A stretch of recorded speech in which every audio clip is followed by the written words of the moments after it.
নমস্কার বন্ধুরা, ঘরোয়া রান্না বাই চৈতালিতে সবাইকে স্বাগত জানাই।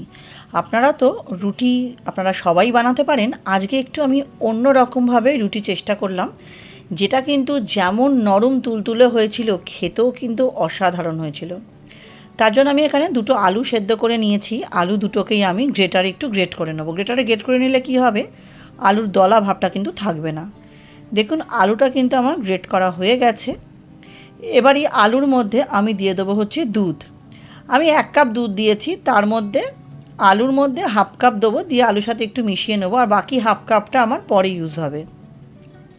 প্রথমে অল্প দিলাম, অল্প দিয়ে একটা স্ম্যাশারের মাধ্যমে এরম করে দিচ্ছি। আপনারা চাইলে কোনো হাতা বা যদি হ্যান্ড ব্লেন্ডারগুলো যে থাকে, হ্যান্ড হুইস্ক, ওই দিয়েও করতে পারেন। মোট হচ্ছে যেন কোনো ডেলা ভাব না থাকে, তাহলে কিন্তু পরে যখন আমরা রুটিটা বেলবো তখন কিন্তু ফেটে ফেটে যাবে। এবার আরেকটু আমার দুধ লাগবে, অল্প একটু দুধ দিলাম, হাফ কাপ দুধ আমি রেখে দিলাম। দিয়ে এবার ভালো মতো আমি কিন্তু এটাকে মিশিয়ে নেবো দুধের সাথে আলুটা। বন্ধুরা, আমার রেসিপি আপনারা কে কোথা থেকে দেখছেন অবশ্যই জানাবেন। আপনাদের সুন্দর সুন্দর কমেন্টগুলো আমার পড়তে ভীষণ ভালো লাগে, আর আপনাদের কমেন্টেই আমি পরবর্তী ভিডিও বানানোর উৎসাহতা পাই। দেখুন, মেশানো হয়ে গেছে। এবার আমি আরেকবার একটু হাতা দিয়ে ভালো মতো একটু দেখে নিচ্ছি যাতে কোনো আলু ডালাভাব না থাকে। একটু হাতা দিয়ে ভালো মতো মিশিয়ে নেওয়ার পর এর মধ্যে আমি দিয়ে দেবো হচ্ছে আটা। যেহেতু আমি রেসিপিটা হেলদি বানাবো, আমি এখানে 1.5 কাপ মতো আটা দিয়েছি। আপনারা চাইলে 1 কাপ আটা, হাফ কাপ ময়দাও দিতে পারেন। আমি আটাতেই করব পুরোটা। দিয়ে এবার খুব ভালো মতো আগে একটু ছোটো হাতাটা দিয়ে একটু মিশিয়ে নিচ্ছি। তারপরে ছোটো হাতাটা দিয়ে পুরো তো মেশানো সম্ভব না, আমি তারপরে হাত দিয়ে মেশাবো। এর মধ্যে আমি খুব সামান্য একটু নুন আর অল্প একটু চিনি দিয়েছিলাম। সেই সময় কোনো কারণে ভিডিওটা আমার অফ হয়ে গেছিলো, আমি বুঝতে পারিনি। এবার খুব ভালো মতো কিন্তু মেখে নেবো। যেহেতু দুধ আর আলু আছে, হালকা তো একটু চিটচিটে থাকবে, তাতে কিন্তু ভয় পাবার কিছু নেই। পরে যখন আমরা রেস্টে রাখবো তখন কিন্তু নর্মাল হয়ে যাবে। ভালো মতো আমি মাখছি। মাখার সময় মনে হচ্ছে আমার একটু দুধের প্রয়োজন আছে, তাই আমি বাকি যে হাফ কাপ দুধ আছে সেখান থেকে অল্প অল্প করে দিয়ে আমি কিন্তু এটাকে একটা ডো ফর্মে নিয়ে আসবো। আমার চ্যানেলে যারা আজকে নতুন ভিডিওটি প্রথম দেখছেন, আমার রেসিপিগুলো যদি আপনাদের সামান্য হলেও ভালো লেগে থাকে, চ্যানেলটি সাবস্ক্রাইব করে পাশে থাকা অনুরোধ রইল।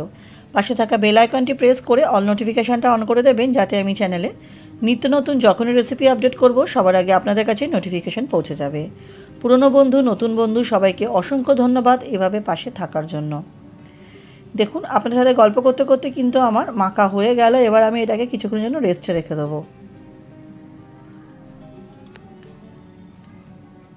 অনেকটা এতে চলে এসছে। এবার আমি এটাকে মিনিট 2-3 জন্য একটু রেস্টে রেখে দেবো। মিনিট 2-3 পর আমি ফিরে আসছি। দেখুন, মিনিট 2-3 পর এটা যেমন অনেকটাই নরম হয়ে গেছে। আমি এবার কিন্তু হাতে একটু রিফাইন্ড অয়েল নিয়ে নিলাম। নিয়ে কিন্তু তারপরে এটাকে আমি আরেকবার একটু হাতের মাধ্যমে একটু মেখে নেব। এরমভাবেই কিন্তু আমাকে অল্প অল্প করে মাখতে মাখতে আমাকে কিন্তু তুলে নিতে হবে। এটা যেহেতু আলু সেদ্ধ আর দুধ আছে, তাই হালকা একটু চিটচিটে থাকবে, তাতে অসুবিধার কিছু নেই। দেখে এরমভাবে কিন্তু আমাকে এটা তুলে নিতে হবে বাটি থেকে।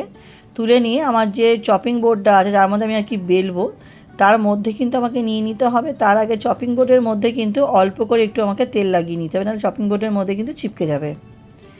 তাই চপিং বোর্ডের মধ্যে আমি অল্প একটুখানি তেল দিয়ে নিচ্ছি। দিয়ে তারপরে আমি এটা হাত দিয়ে তেলটা একটু মাখিয়ে নিয়ে আমি তো ডোটা রাখলাম। এবার ডোটাকে আরও ভালো মতো আমাকে কিন্তু এদিক ওদিক করে নিতে হবে, মানে একটু হাত দিয়ে একটু প্লেন করে নিতে হবে, যাতে আমার তেলটা খুব ভালো মতো ডোয়ের মধ্যে মিশে যায়। করে কী হবে, যখন আমি রুটিটা বেলবো বা ডোটা কাটবো, যাতে ফেটে না যায়। দেখুন, আমার একটু ভালো মতো এটা প্লেন করা হয়ে গেছে। এবার এটাকে আমি 2 ভাগ করে নেব। 2 ভাগ করে নিয়ে প্রথম ভাগ থেকে আমি ছোটো ছোটো করে লেচি কেটে নেব। দুটো ভাগে আমি একটু ভালো মতো গোল গোল করে নিয়ে একটা ভাগ আমি সরিয়ে রাখবো পাশে একটা বাটিতে, আর আরেকটা ভাগ দিয়ে এখন আমি রুটি করে নেব। এই যে একটা ভাগ আছে, এই ভাগটাকে একটু হাতের মাধ্যমে ভালো করে একটু মেখে নিয়ে এর মধ্যে অল্প একটু আটা দিয়ে দিলাম। আটা দিয়ে একটু ভালো মতো এটাকে মেখে নিয়ে এটা থেকে আমি এটাকে লম্বা করে নিয়ে একটা ছুরির মাধ্যমে পিস পিস করে আমি 6টা মতো ডো কেটে নেবো এর মধ্যে থেকে। এই রুটির রেসিপিটা এতটাই নরম হয়, এতটা দুর্দান্ত হয় বানানো, এতটা সহজ যে আপনার যে কোনো সবজির তরকারি থাকলেই কিন্তু এটা দিয়ে অসাধারণ লাগে। এভাবে অবশ্যই যারা এখনও বানাননি অবশ্যই বানিয়ে নেবেন। এই রুটিটা কিন্তু এবার আমি ছোট ছোট করে পিস পিস করে কেটে নেবো। ছুরি দিয়ে আমি আটা থেকে আমি ডো কেটে নিয়েছি। দেখুন আমার টোটাল এটা থেকে আমার 6টা মতো ডো হবে। বেশি ছোট করব না বা বেশি মোটা মোটা করব না। কাটা হয়ে গেল। এবার আমি সবগুলো গোল গোল করে লেচির আকারে পাকিয়ে নিয়ে তারপরে আমি এটা আটা দিয়ে বেলবো। আপনারা চাইলে অল্প একটুখানি তেল দিয়েও বেলতে পারেন, কিন্তু আমার আটা দিয়ে বেলতে আমার একটু সুবিধা হয়েছে। তাই আমি সমস্ত যেটা ছটা যে লেচি কাটলাম সমস্তগুলো গোল গোল করে করে বানিয়ে নিয়ে আমি একটা প্লেটের মধ্যে সব তুলে নেবো। একটা রেখে যেটা আমি বেলবো সেটাই আমি রাখবো। আমি সবগুলো হাতে তো আটা মাখিয়ে নিয়ে গোল করছি, তাতে আমার সুবিধা হচ্ছে, নাহলে কিন্তু হাতের মধ্যে লেগে যাচ্ছে। তাই জন্য হাতের মধ্যে আটা মাখিয়ে নিয়ে আমি ডোটা তৈরি মানে গোল গোলটা করছি। তারপরে এটা আমি এখানে যে 6টার মধ্যে 5টা আমি তুলে দেবো একটা প্লেটে, আর একটা আমি আপনাদের অবশ্যই বেলে দেখাবো।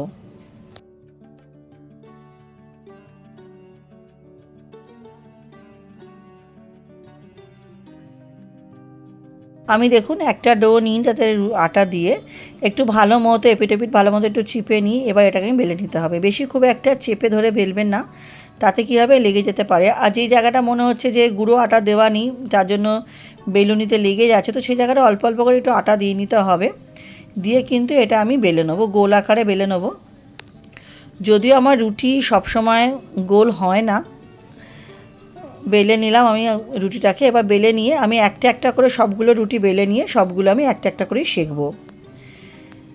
আমার সবগুলো বেলা হয়ে গেছে। এবার চাটুর মধ্যে আমি কিন্তু অলরেডি একটা সেঁকতে শুরু করে দিয়েছি।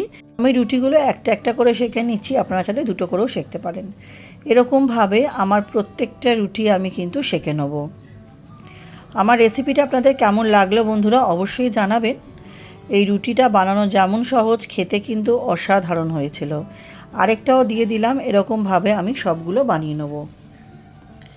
দেখুন এটা দিয়ে আমি একটু ভালো মতো এপিট করে এটাকে ভাজা ভাজা করে নেব। ভাজা ভাজা করে নিলে কিন্তু এটা আমার রেডি হয়ে যাবে। আমি এর সাথে গরম গরম পরিবেশন করেছিলাম আলুর তরকারি।